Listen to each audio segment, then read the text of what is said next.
didn't have to pass out any mandatory parkas like last year up at the top of Town Pass when we were freezing. So, yeah, it was hot. It was really hot, but I don't need to tell you that. So, but the heat and the wind, and it seemed kind of humid also, made for a really rough day. And so, more than a handful of people were not able to run their way out of Death Valley. And everybody suffered, and I heard a lot of higher than usual number of comments at the finish line about how tough it was this year. But it's the world's toughest foot race, right? So that's why you're here. And if it were easy, then we couldn't hold a post-race get-together here. We'd need the Astrodome or something. So in Stovepipe Wells on the first night of the event, no, not in Stovepipe, in Panamint Springs, one crew stopped in there to get gas. Well, many crews did, but one in particular, and they went in and put down their card and filled the gas tank up. $6 a gallon, but we're not going to complain because they're providing it. They put that gas station in there in the middle of nowhere, and it's very important. And credit card was declined. Happens to me at least once a year when I go to Death Valley, because you drive halfway across the state and you charge all over the place, and the credit card company says, fraud alert, and they freeze the card.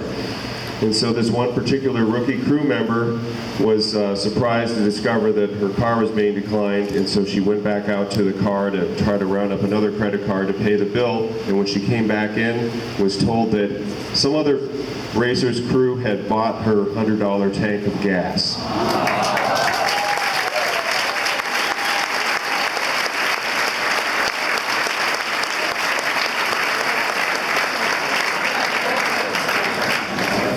And that is totally awesome, and so whoever that kind person is, thank you very much for exemplifying the spirit of the Badwater family that evening.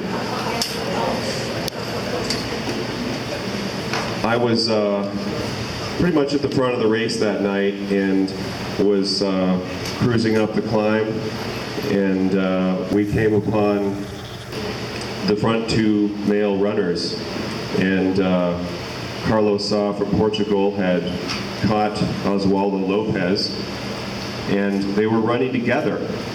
And not just for a minute while they chatted and the other person tried to, put the moves on the other.